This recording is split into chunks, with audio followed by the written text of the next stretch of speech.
மூன்றாம் தர மாணவர்களின் நூலில் தொகுதி 2 குடும்பம்.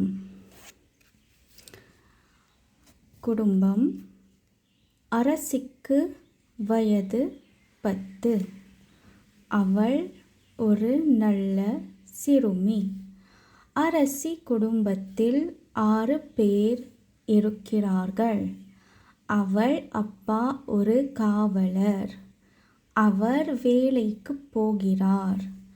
அம்மா சமையல் செய்கிறார். அவர் வீட்டு வேலையும் செய்கிறார்.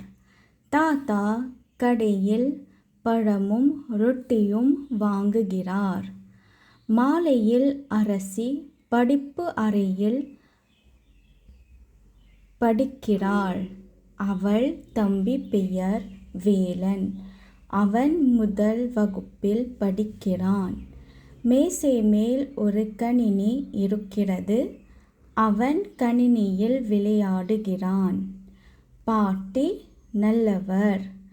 அவர் நல்ல கதைகள் சொல்கிறார். அவர்கள் எல்லாரும் இன்பமாக வாழ்கிறார்கள்.